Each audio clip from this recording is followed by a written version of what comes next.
nüfuzluq axborot organi Angliya BBC kanali 2 fevral kuni Uyghur lager şahitlerden Tursunay Ziyavuddin, Sayragül Savutbay, Qalbinur Sidiq, Gülzira Avluqan qatarlıqlarning guvalығы asasida Uyghur ayollarının lagerlarda sistemlik basqınçılık ve cinsi zo'ravonlikqa uchrayotganligi haqida maxsus xabar tarqatib, xalqaro axborot sohasida zo'r g'ulg'uli qo'zg'atilganmay, siyosat sohasidagilarning jiddiy andishasini qo'zg'amoqda. Dunyoning ayblashlari va inkaslariga inkor qilish orqali javob qaytarishni odat qilgan Xitoy hukumatı bu navbatni, ya'ni 4 fevral o'zining yer shari vaqti gazeti qatorliq taratqularda, hatto tashqi ishlar ministerligi bayonotchisining bevosita so'zi orqali barliq lager shohidlarini va ularning guvohliklarini inkor qilish orqali o'zining Uyg'ur diyoridagi insoniyatga qarshi jinoyatlarni aqlashga uringan. Xitoy taraf yana lagerlardagi ayollarning sistemlik bosqinchilikqa, jinsiy parokandachilikka va qiyin qistoqqa ilinganligini o'zining vahshiyona bosqinchilikqa uchrash jarayonini so'zlash orqali pash qilgan Tursunay Ziyovuddinni Dunyo Uyg'ur qurultayining nuqtaliq turi bo'lgan Uyg'ur kishilik huquq qurilishining qo'llashi bilan Amerikaga kelgan. U Amerikada qilishni iltimos qilmoqda. Ular Xitoyni parchalashni maqsad qiladigan tashkilot deb ayblagan. Tursunay Ziyovuddin ziyoratimizni qabul qilib, Xitoy doiralarining so'zlariga inkos qaytardi. Har adam tug'ilib o'tgan yerini o'zining makonini suydi. Asarning aslida buzgan bo'g'arsan men mayachchi. Qaraman shu sabab. Lekin dunyo yo'q qurdi nima Uyg'urlar bormi tashkilot nima hech kimni tushunmay dashib qabaqam turibdi. Borgandimmi berishim o'tirmay qanday to'g'ri. Men ashta bo'lishga mushunda qilishga majburlagan o'zlari. Mana haqiqiy yarovuzligini ashtaga kirganda bir ishlarga kirib bildirdi ғой hamma. O'zlari dedi Rabiya Qodir Mavlud degan gibi hozir aniq nishonga kelib qoldirib sirtdagi kuchlarga erishib ketmadi. Oldinib qolma bizning ishimizni demaydi mana yo'lga qo'ygan gaplar aniq bor menda. Qirg'izistonga chiqqanda bir qozoq so'zi tutgan. Dunyoga chaqirib qilmay to'xtab qolmanglar, yo'qib qilishimizni tilaydi ular. Xalqaro nizom berishga ashak odam taklif qilib, bo'ldi kasni bizni aniqlasin desa men bormay, bilmem bormay. Yer shari vaqtiga esib Tursunay Ziyovuddindan boshqa yana Sayragül Savutbay, Zumrat Davud, Mehigul Tursun, Qalbinur Sidiq, Gulbar Jelilova qatorliq lager shohidlarining guvohliklarini yolg'onga chiqargan.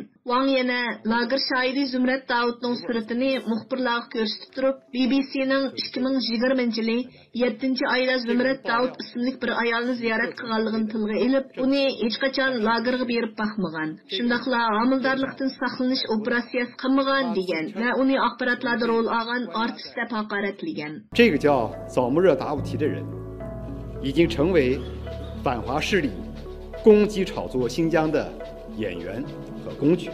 Zumrat Davud Xitoyning ayblashiga mundaq savol bilan javob qaytardi.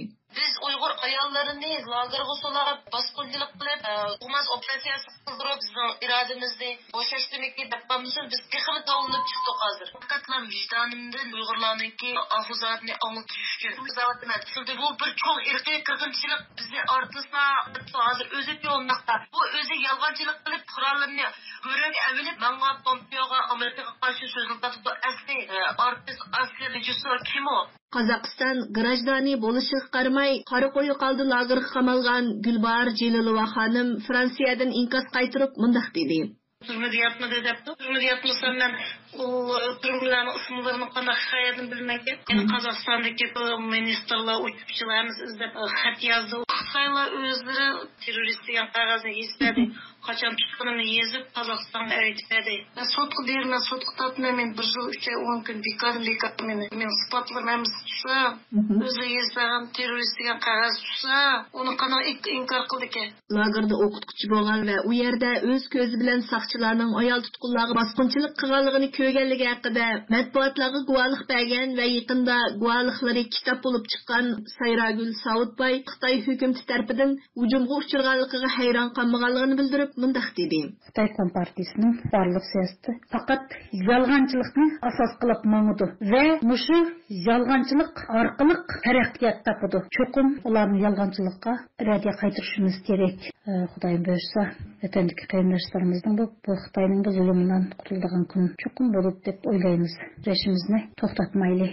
Ayollar lagerda bosqinchilikni o'z ichiga olgan vahshiyliklar haqida guvohligimi butunlay yolg'on deb inkor qilingan Gollandiyada turayotgan sobiq lager o'qituvchisi Qalbinur Sidiq mundaq deb inkos qaytardi. Hozir qadar shu kamp lagerlar bor. Yana shu Tursunay Ziyodun qatorliqlar da'vatgan o'xshash mush soat mush daqiqalarda yana shu qiz ayollarimiz davomli dafsanda qilinyotidi, qo'rilyotidi. Bo'pti, biz shu guvohlarning berganlarimizning hammani yog'an kamp lagerlar yo'q, ular yetib boqmagan, dars berib boqmagan deb bizni inkor qildi. Qanday qilib nima uchun chegaralarni yechib etmaydi?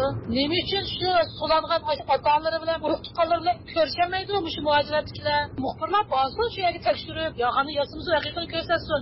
Chegarani echivatsin, biz xotirjam berib kelib yuraylik. Eng oddiy biz tuqqanlarimizdan ko'rishaylik, unda qo'shil bo'lsa-da qonlar shiqlatida Uyg'ur millati.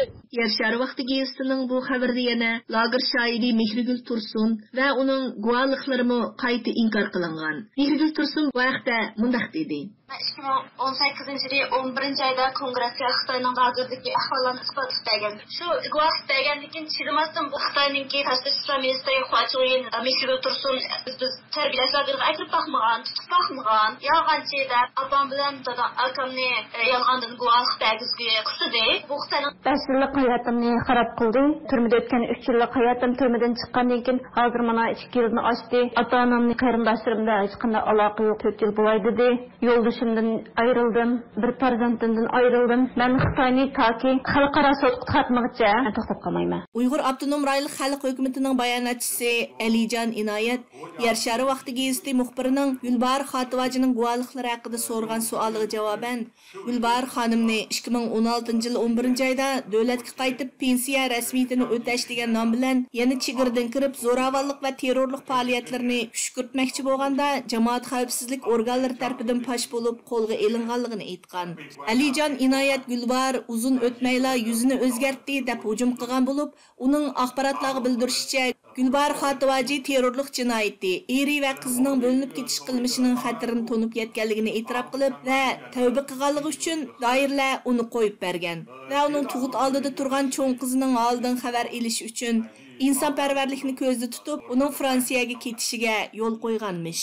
Gulbar Xativaji xonim Parijdan telefon ziyoratimizni qabul qilib, Xitoy hukumatining tuhmatlarini talash tartish qilmaslikni o'ylagan bo'lsa-mu, yanala haqiqatni so'zlashni to'g'ri topganligini bildirib, mundaq dedi: Agar ular mendan hilg'o terrorchiga kichikgina savallik topa olgan bo'lsa, hargiz meni Fransiyaga yo'lga sepib qo'ymaydi. Insonparvarlik qilib qo'yib berdik degani mening bakla kulgimni keltirdi. Men faqat shu lagerda o'zimning beshdan o'tgan, o'z ko'zim bilan ko'rgan haqiqiy kechirmishlarimni dunyoga anglatdim. Yolg'onchilik qilmadim.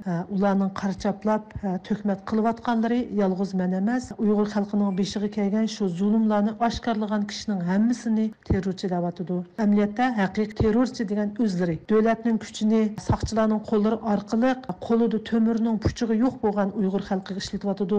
Gunohsiz xalqni akirib so'layotidi, majburiy emgak silayotidi. Ularningki erkin ozoda fikr qilish huquqi yo'q.